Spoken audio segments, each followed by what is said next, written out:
Noticentro 1, CMI. Congreso aprueba histórica cadena perpetua para violadores de niños. Pandemia rompe récord en el país. 86 fallecimientos y más de 3.000 contagios hoy. Bogotá, Atlántico y Barranquilla, los lugares con las peores cifras. La indisciplina es la causa principal del aumento de muertes y contagios, dice OMS para Colombia. Nuevo choque entre Ministerio de Salud y hospitales por tarifas para atender el COVID-19.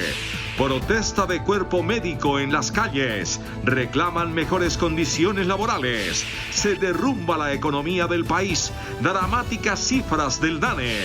Día sin IVA comienza esta noche. Fenalco asegura que el comercio cumplirá sin reajustes. Director de la DIAN revela que habrá monitoreo del gobierno para sancionar alzas. Alcaldesa de Bogotá denuncia trampas para el día sin IVA.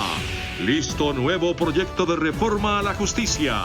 Acordado por Minjusticia, Cortes y Procuraduría. Expresidentes latinoamericanos rechazan pretensión de Estados Unidos de asumir presidencia del BID. Recompensa de $10 millones ofrece Estados Unidos por captura de Iván Márquez y Jesús Santrich. 80 millones de desplazados en el mundo. Primer país es Turquía. Segundo, Colombia. Comisión de Paz del Senado denuncia muerte en supuesto combate de 4 niños. Buenas noches, nuestros secretos de hoy. 1. Las otras emergencias que crea la emergencia. 2. Espaldarazo de los gremios a la segunda emergencia económica decretada por el coronavirus. 3. Naufraga el acuerdo para elegir director administrativo de la Cámara. Y Miñapa, el más costoso viaducto de Colombia, inaugurado hace 5 meses, ya presenta deterioro. 1, 2, 3 y Miñapa al cierre. Con Claudia Palacios y Margarita Ortega. Buenas noches. En medio de una gran controversia, el Congreso aprobó la cadena perpetua para violadores de menores de edad. Es una decisión histórica de reforma a la Constitución, aprobada esta noche por el Senado de la República. El proyecto de acto legislativo modifica el artículo 34 de la Constitución Nacional y levanta la prohibición que taxativamente impedía aplicar condenas a prisión perpetua. Esta reforma constitucional, que fracasó en al menos 10 ocasiones anteriores, tuvo en el Senado de la República 77 votos a favor. Di mi voto favorable al proyecto de prisión perpetua a violadores y asesinos de niños. Siendo liberal, lo di por mis hijos, lo di en honor a Juliana Zamboní. Nosotros tenemos como sociedad que cuidar y proteger a los niños. Si un delincuente comete hurto agravado y calificado, recibe condena de 36 años de prisión. Pero si viola a un menor de 14 años, si es agravado, es apenas de 30 años. Hoy pensamos en tantos niños violentados. Hoy pensamos en tantos menores que han sido víctimas de estos hechos lamentables y deleznables. Pero quienes no participaron de la votación dejaron constancia en relación sobre la supuesta ineficiencia de esta reforma. Es que la Corte Constitucional no la declara, como yo creo debe declararla, inconstitucional esta reforma. Veremos que no ha tenido ningún efecto real sobre esa aterradora realidad. Por ser una reforma constitucional, la cadena perpetua para violadores de menores de edad será aplicada en Colombia a partir de su promulgación. Los condenados tendrán oportunidad de revisión de su condena cuando hayan pagado 25 años de cárcel. Colombia tuvo un significativo salto hoy en la cifra de personas contagiadas con COVID-19 y también tocó un nuevo pico en número de muertes. 3.171 personas fueron diagnosticadas en las últimas 24 horas y 86 murieron. Un lamentable récord de personas fallecidas se presentó en el país. 86 personas perdieron la vida a causa del contagio con el COVID-19. La enfermedad ha cobrado la vida de 1.950 colombianos durante la pandemia en el país. También se presentó la cifra más alta de personas contagiadas. En 24 horas, 3.171 personas dieron positivo para coronavirus. Bogotá registró la mayor cifra de nuevas personas contagiadas, con otros 785 infectados. El departamento del Atlántico también presentó su cifra más alta de nuevos casos, con 922 contagiados, 559 ubicados en Barranquilla. En el Valle se dieron otros 273 casos nuevos.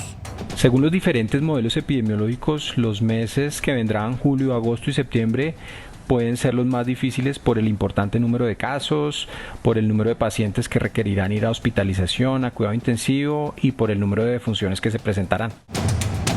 En cifras generales, Bogotá sigue repuntando por número de contagiados con 18.179 contagios. Luego aparece el Atlántico con 13.151 casos, Valle con 6.789, Bolívar con 5.842 y el Amazonas con 2.184.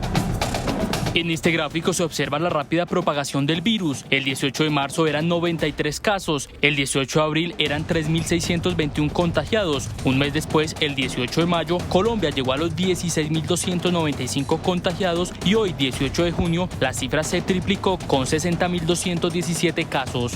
Los epidemiólogos hacen un llamado a la disciplina, pues las personas no están tomando en serio la emergencia. Este es un llamado a la disciplina social.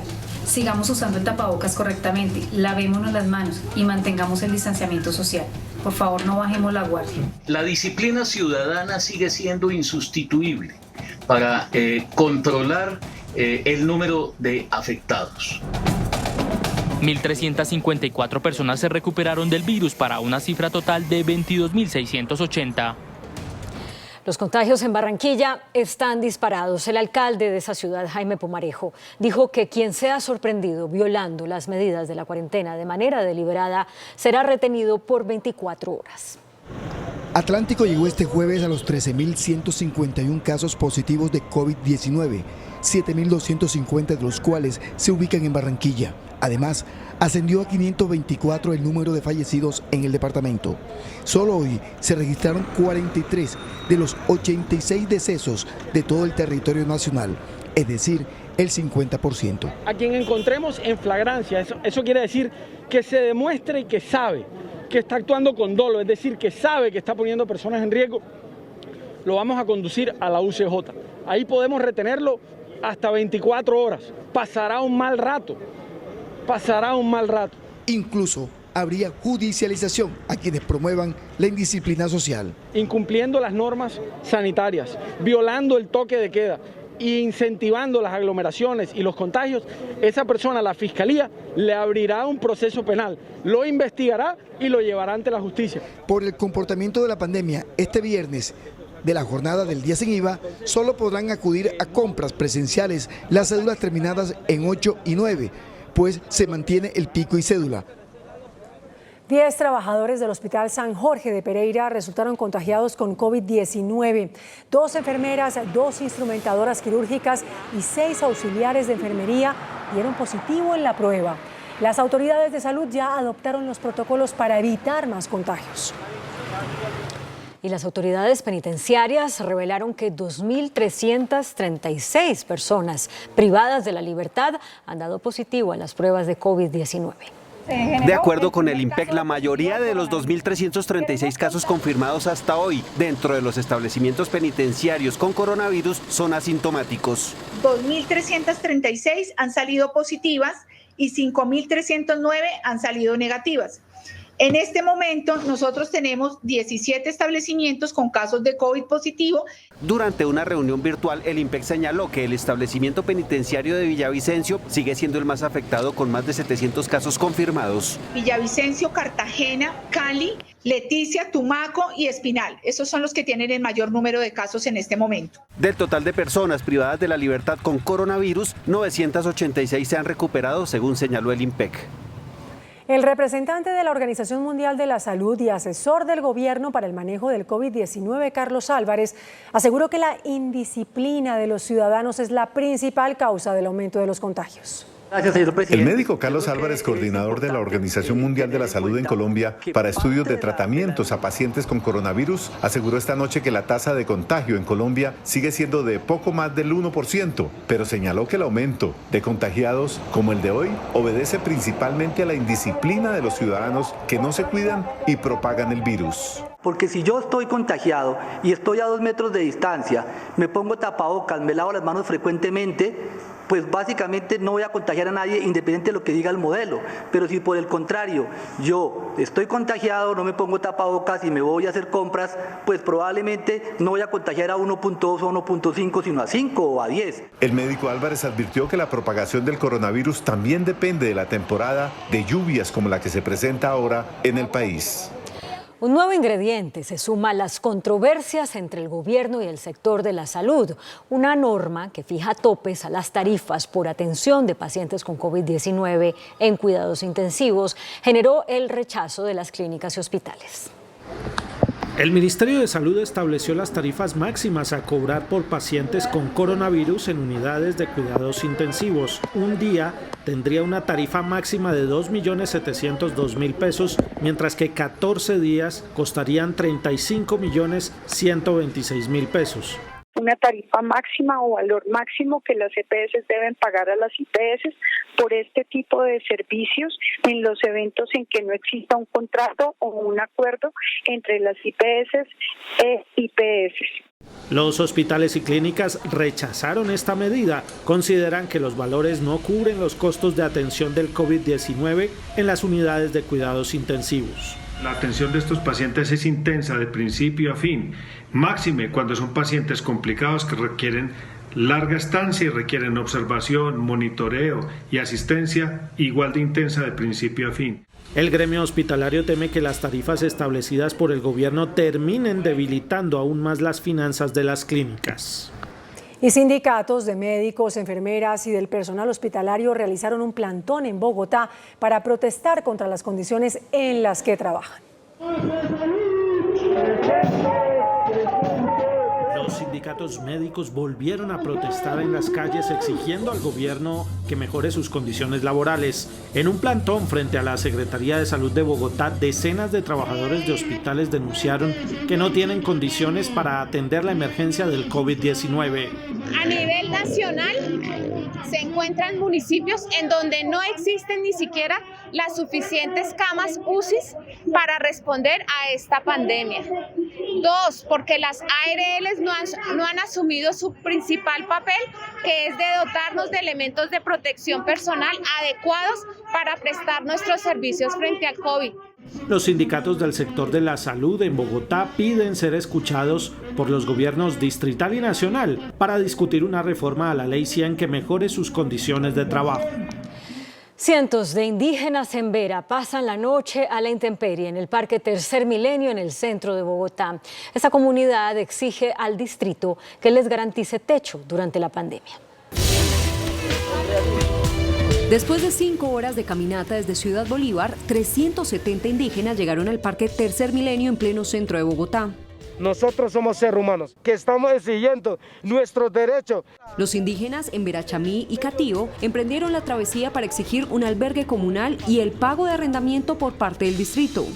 Ellos hicieron compromiso, pero hasta el día de hoy no están cumpliendo. A unas personas cumplieron y a otras personas no cumplieron. Según la alcaldía, se han entregado 75 millones a esta población. Con estos recursos queda cubierto el tema de alojamiento y el tema de alimentación para la totalidad de las familias. La comunidad ya instaló improvisados cambuches en los alrededores de Medicina Legal, donde se resguardan de la lluvia niños, mujeres embarazadas y adultos mayores. Los líderes aseguran que permanecerán en el parque hasta que la alcaldía les garantice un techo digno. Cada vez son más las regiones que se niegan a reiniciar clases presenciales en los colegios para lo que resta del 2020. En varias regiones del país ya está tomada la decisión de no reanudar las clases presenciales en los colegios. Hay consenso en que el riesgo es muy alto. Hemos tomado la decisión junto con el alcalde Daniel Quintero de no regresar a clases los colegios oficiales durante este año. No están las condiciones dadas para volver a las aulas debido al estado actual de la propagación del virus en la ciudad. Por otro lado, los estudiantes de universidades públicas piden condonar los costos de las matrículas para el segundo semestre. El gobierno, que es el único que tiene la capacidad normativa y financiera, destine los recursos que semestralmente las universidades e instituciones recaudan, es decir, recogen por valores de matrícula. Las universidades privadas le apuestan a un modelo semipresencial en el que la mayoría de las actividades se sigan realizando desde casa. Dependiendo también de estrictísimas medidas de seguridad y seguimiento de protocolos de seguridad que ya estamos analizando y decidiendo. Aplicar el modelo de alternancia, buena parte del ejercicio desarrollado a través de las clases asistidas por computador, y el modelo de concurrencia a los laboratorios en parte de la formación para hacer el ciclo completo. Diversas estimaciones indican que la deserción en universidades por la crisis del COVID-19 podría superar el 25%.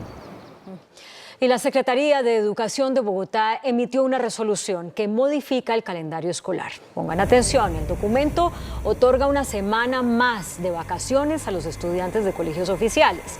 Es decir, que ya no se reincorporarán a las actividades virtuales el 3 de julio, sino el 13 de julio. La Secretaría también reiteró que ningún colegio público regresará a clases presenciales el 1 de agosto. La economía sufrió una estrepitosa caída debido a la pandemia en el mes de abril, según el DANE. Según el DANE, en abril la economía tuvo una caída sin precedentes de menos 20%. El índice que aproxima a la economía creció negativamente al menos 20.06%, siendo este el valor más alto de la serie histórica que data desde enero de 2005. Por ramas, la actividad económica que más cayó es la que está relacionada con el sector secundario, es decir, la industria y la construcción con menos 50%. La actividad económica considerada primaria cayó menos 13,75%, donde están incluidas la agricultura y la minería, mientras que el sector terciario cayó menos 13,3%. En ella está el comercio, el transporte y el turismo. El director de Fedesarrollo consideró que este desplome de la economía se reflejará en un mayor desempleo. Esta destrucción de la actividad productiva, una caída del 20%, seguramente también va a implicar una caída muy importante en materia de generación de empleo para el mes de abril. El desplome económico por el coronavirus fue mayor en Colombia en el mes de abril comparado con otros países de la región como Chile y Costa Rica. El presidente de FENALCO, Jaime Alberto Cabal, anunció un plan de acción para lo que será la primera jornada del Día Sin IVA en el país. Habló de las medidas para evitar alzas injustificadas. El comercio organizado anunció el plan de acción y precios justos que se pondrá en marcha en la primera jornada del Día Sin IVA en Colombia, la cual busca estimular el consumo y generar ingresos al sector afectado por la emergencia del COVID-19. Se trata de 6 puntos estratégicos en 2 ejes centrales que adoptarán la mayoría de las cadenas de almacenes y grandes superficies del país. En el primer punto se anunció descuentos adicionales para los productos que no tendrán IVA. Para los productos que no tendrán el beneficio también se tendrán descuentos. Y en tercer lugar, estas ofertas se extenderán durante el fin de semana.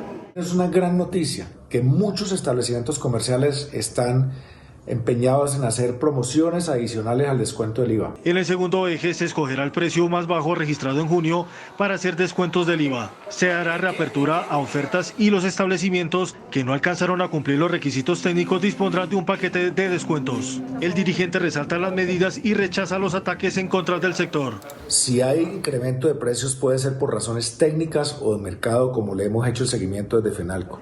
Se espera recuperación de la demanda. Que nos ayuden a recuperar algo de las ventas perdidas durante los últimos meses y de esta manera recuperar nuestra capacidad de percibir ingresos. La segunda y tercera jornada del Día Sin IVA se realizará el 3 y 19 de julio. Y el presidente de la Asociación Bancaria, Santiago Castro, anunció una reducción de tasas de interés para compras con tarjeta de crédito en la jornada del Día Sin IVA. Con el fin de agilizar y también apoyar a los consumidores, los bancos anunciaron una serie de medidas para la jornada del Día Sin IVA que se adelantará este viernes en el país. De acuerdo con la ASO Bancaria, las compras tendrán menores tasas de interés y se podrá transferir a varios meses en igualdad de condiciones. Cabe recordar que las compras deberán efectuarse con tarjeta de crédito si es presencial o a través de comercio electrónico. Para que las compras que se hagan ese día puedan transferirse a varios meses con tasas de interés inferiores a las vigentes. El dirigente señaló que también habrá descuentos con las cadenas de almacenes aliadas con la banca. Descuentos adicionales por compras en comercios aliados Se espera una alta participación de los consumidores. La alcaldesa Claudia López, alcaldesa de Bogotá, denunció que la librería y papelería Panamericana le está haciendo trampa al día sin IVA. Además dijo que no flexibilizará las restricciones de la cuarentena para mañana. En Bogotá se mantendrá el pico y cédula para el día sin IVA, es decir, que mañana viernes solo podrán salir a comprar las personas con cédulas terminadas en número par, 0, 2, 4, 6 y 8. No hay excepciones al pico y cédula en Bogotá, ningún día, ni el día sin IVA ni nada por el estilo. Al contrario, el día sin IVA y el Día del Padre son un gran foco de contagio. En Twitter, la alcaldesa cuestionó a Panamericana por promover las compras presenciales y excluir del beneficio las transacciones virtuales y a domicilio. Trampa al día sin IVA, al sentido común, al cuidado. ¡Qué inconsciencia! Soacha, a diferencia de Bogotá, levantará las restricciones. Tampoco habrá ningún tipo de restricción ni de pico y cédula ni de pico y género. Todos a reactivar el comercio. De otro lado, la alcaldesa descartó el toque de queda y la ley seca para el fin de semana del Día del Padre. En Bogotá no hemos hecho toque de queda, en Bogotá todo lo que hemos logrado lo hemos logrado con cultura ciudadana y así lo vamos a seguir logrando. Finalmente, López anunció que mejorará las condiciones laborales del personal de la salud. Se generarán 500 vacantes de planta y se usarán las vigencias futuras para que pasen de tener contratos de 3 meses a 3 años. Hacemos una pausa en Noticentro 1 CMI y al regresar, espere. Procurador General presentará proyecto de reforma a la justicia.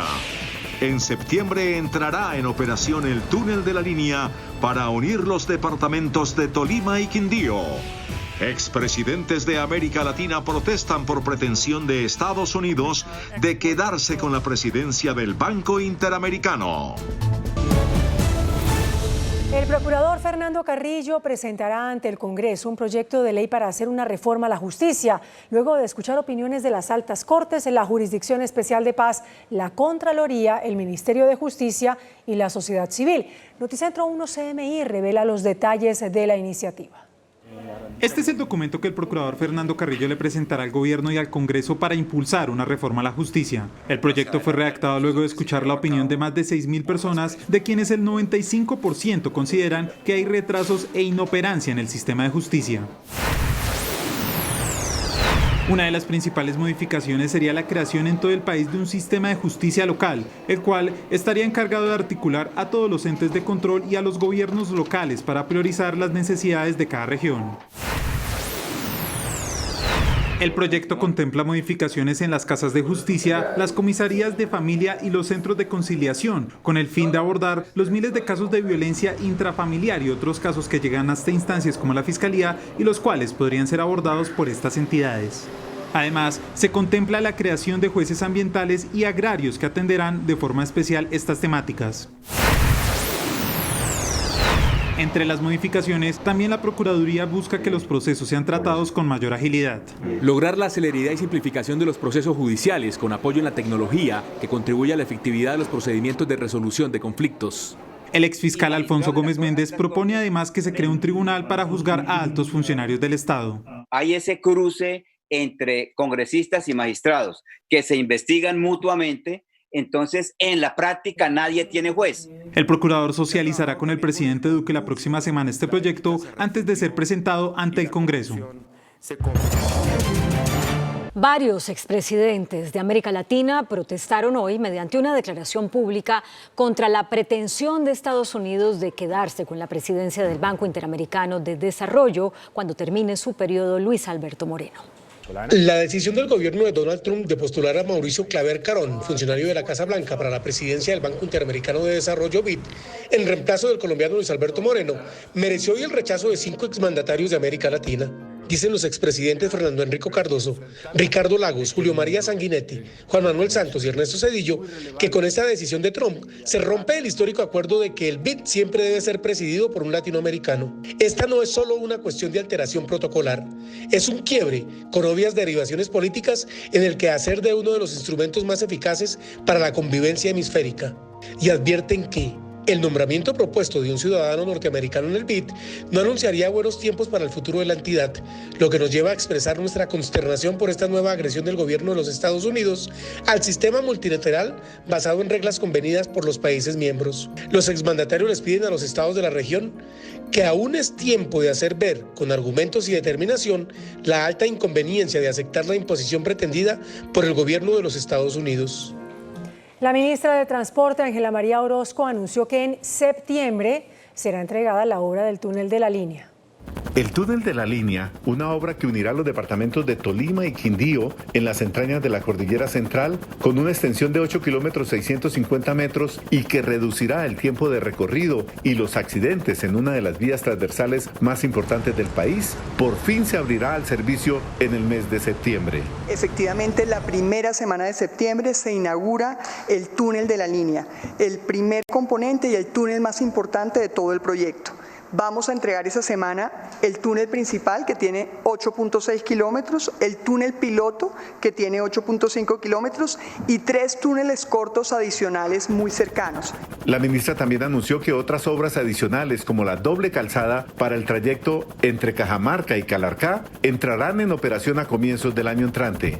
El presidente de Bancoldex, Javier Díaz, anunció una nueva línea de crédito para las microempresas afectadas por la crisis generada por el coronavirus.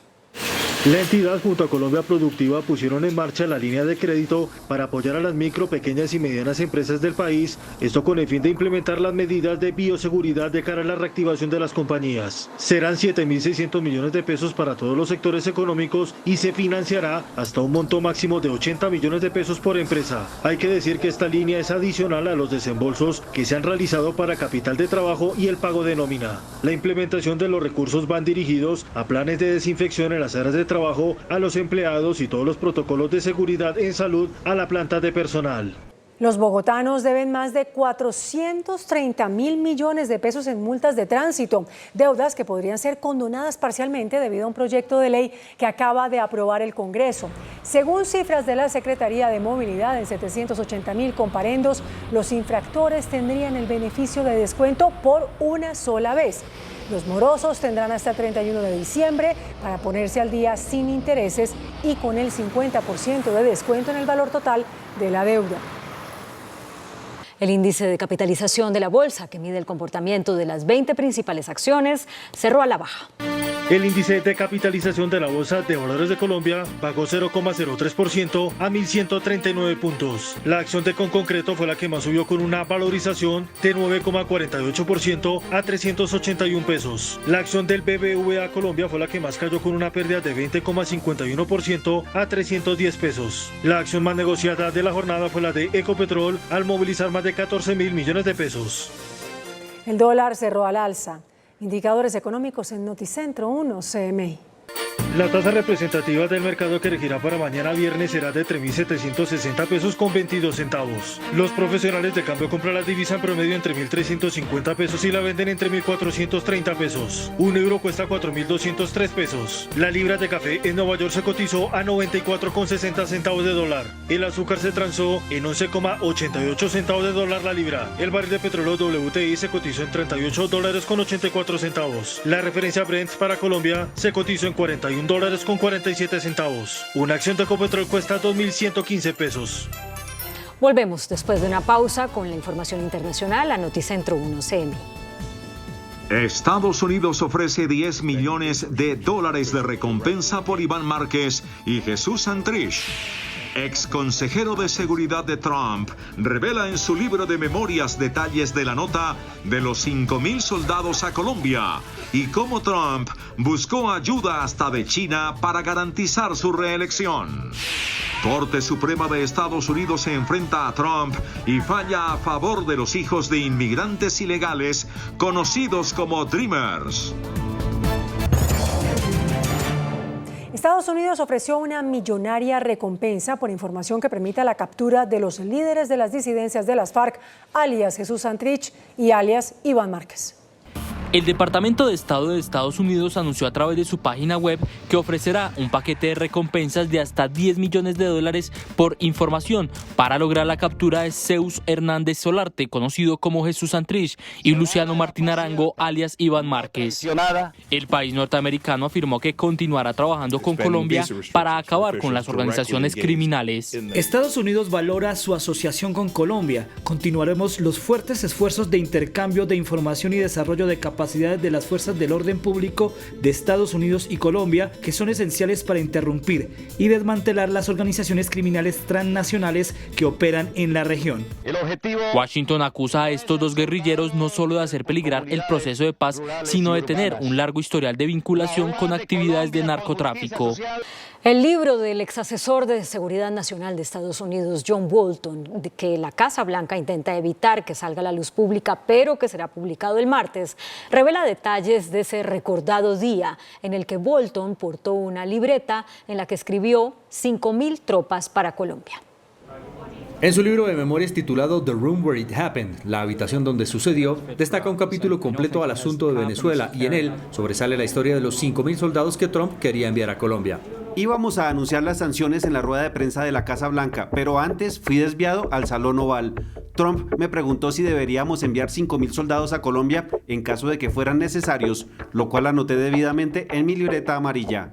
Bolton explica que fue una anotación inconsciente con serias consecuencias. Le dije a Trump que consultaría con el Pentágono. Ve y diviértete con la prensa, dijo Trump, lo cual hicimos cuando mi nota, captada por las cámaras, produjo especulaciones interminables.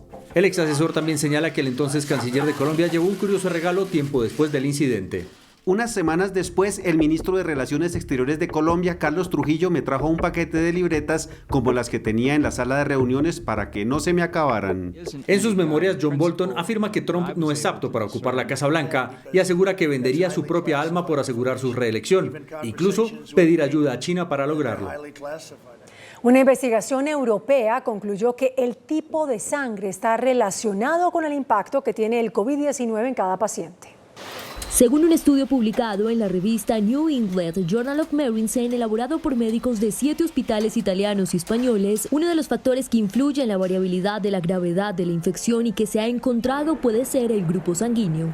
Tras analizar la genética de 1.980 personas ingresadas en unidades de cuidados intensivos con el virus y compararla con la de más de 2.200 personas que no habían tenido la enfermedad, concluyeron que quienes tienen grupo sanguíneo A tienen un 50% más de riesgo de necesitar apoyo respiratorio en caso de infección por coronavirus que la media de enfermos, las del grupo O un 35% menos. Este estudio europeo colaborativo, que encontró 6 genes que pueden estar relacionados con la pandemia, ha sido el primero en identificar factores genéticos que aumentan el riesgo de desarrollar insuficiencia respiratoria en pacientes con COVID-19. El fallo de la Corte Suprema de Estados Unidos de no acabar con el programa DACA, que es el que evita la deportación de los hijos de inmigrantes ilegales, provocó la ira del presidente Donald Trump. Docenas de personas salieron a celebrar la decisión de la Corte Suprema de Estados Unidos de mantener en pie el programa Acción Diferida para los Llegados en la Infancia DACA, que protege de la deportación a centenares de miles de jóvenes indocumentados, hijos de inmigrantes. Con 5 votos a favor y 4 en contra, el Supremo rechazó la decisión del presidente de Estados Unidos, Donald Trump, de poner fin al programa que desde hace 8 años ha beneficiado a muchos indocumentados que llegaron al país cuando eran niños. El mandatario no dudó en responder e hizo un llamado a votar por él para acabar con esta situación. Estas decisiones horribles y políticamente cargadas que salen de la Corte Suprema son disparos de escopeta en la cara de personas que se enorgullecen de llamarse republicanos o conservadores. Necesitamos más jueces o perderemos nuestra segunda enmienda y todo lo demás. Vota Trump 2020. El fallo significa que los casi 700.000 inmigrantes, en su mayoría jóvenes adultos, actualmente inscritos en DACA, permanecerán protegidos de la deportación y serán elegibles para obtener permisos de trabajo renovables de 2 años. Según la Agencia de las Naciones Unidas para los Refugiados, en 2019 hubo el mayor número de desplazados en el mundo. Casi 80 millones de personas tuvieron que dejar sus países. El número de desplazados y refugiados en el mundo creció en casi 9 millones de personas el pasado año hasta alcanzar el récord de 79,5 millones, aproximadamente el 1% de la población mundial, así lo revela ACNUR. Según los datos, Turquía es el país que acoge el mayor número de refugiados. Colombia, por el éxodo de venezolanos, es el segundo país, seguido de Pakistán, Uganda y Alemania. Venezuela, cuyo éxodo en realidad supera a los 5 millones de personas, es el segundo país en número de refugiados contabilizados por ACNUR, solo por debajo de los 6,6 millones de sirios y superando a naciones como Afganistán, Sudán del Sur y Birmania. 1,5 millones de estadounidenses solicitaron en la última semana el subsidio por desempleo. Esto eleva el total de pedidos a 45 millones desde el inicio de la pandemia de COVID-19. Antes de la crisis, el promedio era 200,000 solicitudes por semana. Así es, hacemos una pequeña pausa en Noticentro 1 CMI. Ya regresamos con más información. Rescatados 2 ciudadanos extranjeros que permanecían secuestrados en Cauca. El ELN liberó a la cabo del ejército secuestrada en Arauca. Capturan a funcionaria de la alcaldía de Cumaribo, Vichada, por extorsionar al contralor. La Fiscalía reveló que en lo corrido del año ha registrado 76 feminicidios y más de 7,000 casos de violencia sexual, entre los que también hay víctimas hombres. Este hombre, identificado como Santiago García, fue enviado a la cárcel por presuntamente ser el autor del feminicidio de la universitaria Daniela Quiñones, quien fue vista por última vez en una fiesta donde también estaba el agresor. Se obtuvo una medida de aseguramiento consistente en detención preventiva en establecimiento carcelario. Y es que según la Fiscalía, en lo corrido del año se han registrado 76 feminicidios, es decir, un caso cada 2 días. Además de los feminicidios, hay alerta por los casos de violencia sexual, dado que este año se han registrado 6.400 casos en los que las víctimas son mujeres y 1.144 hombres. No solo las mujeres han sido víctimas de la violencia sexual, también los hombres están siendo víctimas de violencia sexual, incluso con grabaciones y con fotografías para que con posterioridad sean víctimas también del delito de extorsión. En cuanto a violencia intrafamiliar, en el país ya hay más de 20.000 reportes. La Comisión de Paz del Senado denunció que en presuntos combates con el ejército en marzo pasado fueron asesinados 4 menores de edad en zona rural de Argelia, Cauca, y rechazó que el gobierno no informara sobre este hecho. Según el senador Roy Barreras, la comunidad del municipio de Argelia en el departamento del Cauca denunció el caso ante la Comisión de Paz y por eso pide explicaciones del gobierno nacional sobre la muerte de estos 4 niños en hechos ocurridos a principios de marzo. ¿Qué pasó? ¿Cómo murieron esos niños? ¿Quién les puso los camuflados? ¿Se los pusieron antes o después de su muerte? ¿Eran militantes o milicianos de cuál de las fuerzas ilegales? ¿Lo eran o no lo eran? ¿Cómo se llaman? ¿Quién dispuso sus cadáveres? ¿Dónde están sus familias? ¿Los recogió o no los recogió Medicina Legal? Estas preguntas se quedaron sin respuesta porque los ministros del Interior, Alicia Arango, y de Defensa, Carlos Holmes Trujillo, no asistieron a la sesión de la Comisión de Paz. Enviaron excusa. 2 ciudadanos extranjeros que llevaban 3 meses secuestrados por las disidencias de las FARC fueron rescatados por las autoridades en el Cauca. Un error en el GPS hizo que estos 2 extranjeros que viajaban de Buga a Neiva tomaran la ruta por Corinto. A 15 minutos del casco urbano fueron interceptados por guerrilleros de la columna Dagoberto Ramos, que los pusieron bajo secuestro. 2 muchachos, uno vino de frente con revólver y el otro entró por la puerta atrás de la camioneta y tiró hacia Matías. Apuntó. Estuvieron en 3 diferentes lugares. Desde uno de ellos los hicieron comunicar con sus familias en Suiza y Brasil. Pasó un mes sin noticias de la negociación y empezaron a perder la esperanza de regresar con vida a la libertad. Fue ahí que nos enfermamos, pasamos mucho frío, mucha humedad, né? Entonces yo también tenía hambre, né? Porque no estaba acostumbrado a comer a comida de acá. Por la liberación de estos ciudadanos, sus plagiarios pedían un rescate de $1 millón. Al momento del rescate, los uniformados capturaron en flagrancia a un sujeto integrante de esta organización, quien se encargaba de la seguridad del personal secuestrado. Las llamadas que hicieron los secuestradores a los familiares de los plagiados sirvieron para triangular la ubicación del campamento, hasta donde llegaron unidades del Gaula para rescatarlos junto a sus mascotas Fifi y Preto. El ELN liberó a una cabo del ejército secuestrada el pasado fin de semana en Saravena, Cauca. Arauca. Una comisión del Comité Internacional de la Cruz Roja, la Iglesia Católica y la Defensoría del Pueblo recibió a la suboficial del ejército liberada en las llanuras de Arauca. La cabo Nubia Alejandra López estuvo 12 días secuestrada por el Frente de Guerra Oriental del ELN, cerca de la frontera con Venezuela. El secuestro ocurrió cuando ella estaba pasando la cuarentena con sus papás en Saravena. Según el reporte de los organismos humanitarios, la suboficial del ejército fue recibida aparentemente en buen estado de salud. Y las autoridades capturaron a una funcionaria de la alcaldía de Cumaribo, en Bichada, señalada de estar extorsionando al contralor departamental. La exigencia económica por parte de la jefe de la Oficina de Control Interno del municipio de Cumaribo, Miriam Gómez Benítez, era contra el contralor departamental del Bichada y se venía realizando desde hace mes y medio. Logramos grabar las llamadas que me realizó la señora Miriam Gómez, donde exigía siempre el pago de los 120 millones de pesos.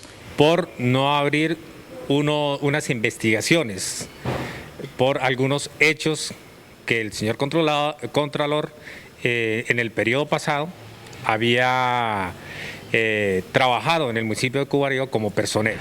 La jefe de control interno de Cumaribo y su esposo fueron dejados a disposición de la Fiscalía Meta.